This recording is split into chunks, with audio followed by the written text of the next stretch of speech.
Today, let's walk through the process of making some pants perfect for work.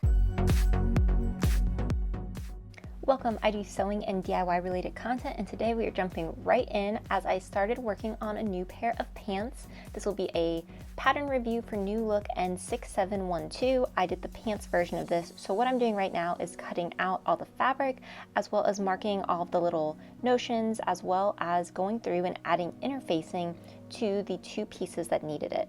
So at the beginning, I did actually a lot of YouTube shorts for this, so I'll be sure to link them at the top, but it was very simple to cut everything out that you needed.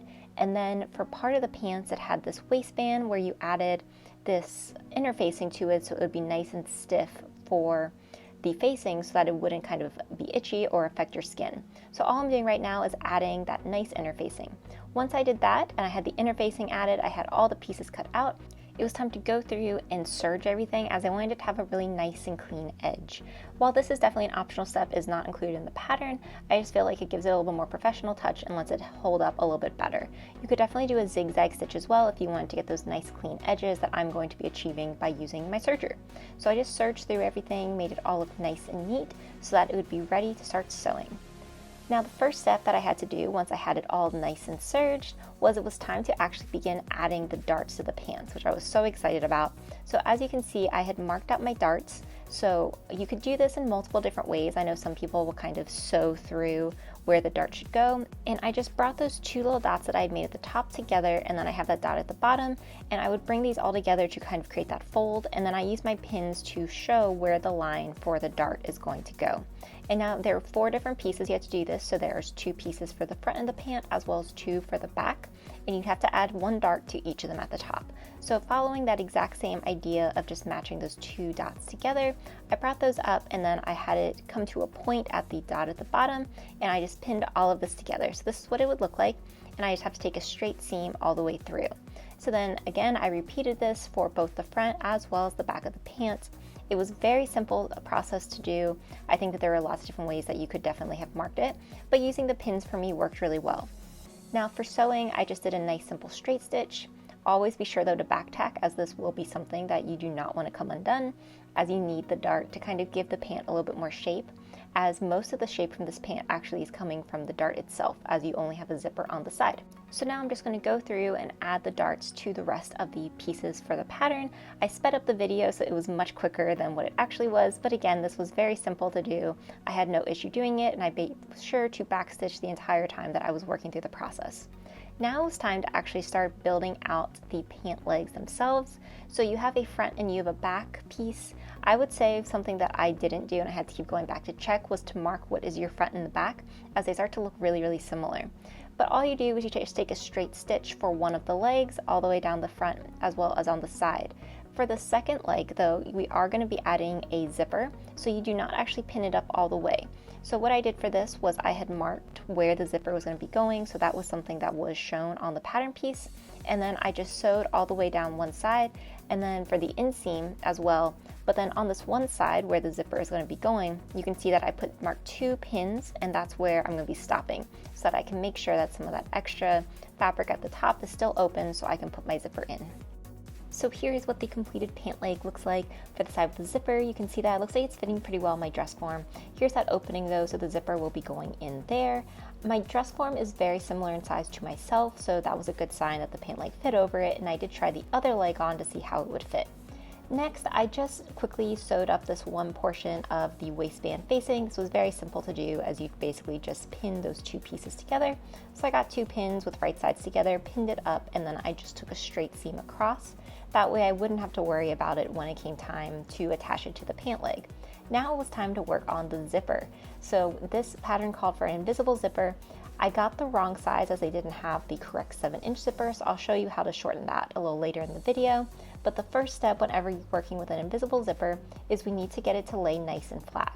And what I mean by that is the zipper kind of curls up on itself, and we're going to press this open so you can see that little like ditch or groove there. We want that to be laying nice and flat and smooth.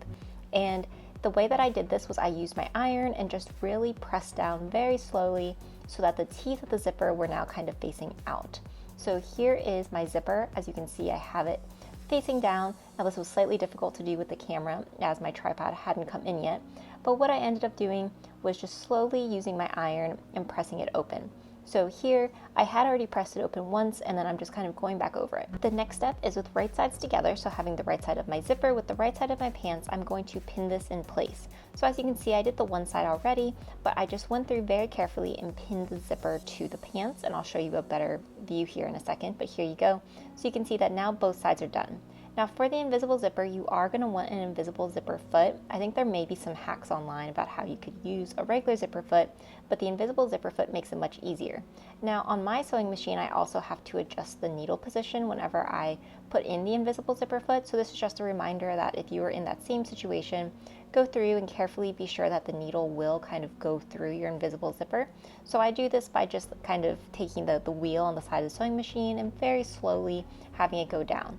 Now for the zipper itself, I do baste it first so that I see it's in place, does it look good? So this is what the zipper looks like basted. And as you can see, it's looking nice. It looks like it has that invisible look to it. So then I just go through and actually do the completed stitch. So this is what my zipper looks like now. I absolutely love it. I even got the pattern sort of to align, which was really nice for the pants themselves. Next, to make the zipper shorter, as I said earlier, my zipper was too large. The way I do this is I sew back and forth many times the zipper kind of horizontally, as you can see there. And then what I'm going to do is use my scissors and just cut off that extra portion of the zipper. This has always worked as a really quick and easy way for me to get the zipper to be the correct size that I need it if you can't actually find a zipper the right size when you go to the store. Next, just using my regular presser foot, I just finished sewing in the zipper, so connecting the seam of the zipper with the seam of the pants, so it was kind of one continuous seam. And this is what it looks like. So it looks really nice, and the visible zipper is now in. Now it's time to turn our pants into pants. So with right sides together, you put one pant leg into the other pant leg, and then you pin around that inseam. So you can see I'm trying to do it here, and we're going to take a seam all the way around there. Now I used a reinforced stitch for this, so my sewing machine is going over the same stitch 3 times. This way, you know, like that inseam part of your pants is nice and reinforced, so whenever you're sitting, you don't have to worry about the seam breaking. That's an optional step, but you do want to make sure that's nice and tight. Now it was time to add the facing. So this is what I did that quick seam on earlier and added the inner facing to. And what we're going to do is we're going to go around the waistband for our pant with right sides together and pin that with that raw edge of our facing, and then just take a seam all the way through. And this is going to give us a nice and clean finish.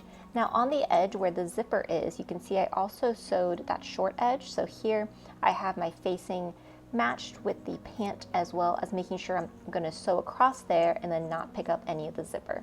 This is going to give you a nice clean edge for your zipper as well.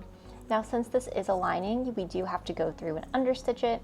And the way that I think of understitching is it's when you're taking your lining or your facing and you're sewing it to the seam allowance of that fabric that's on the outside.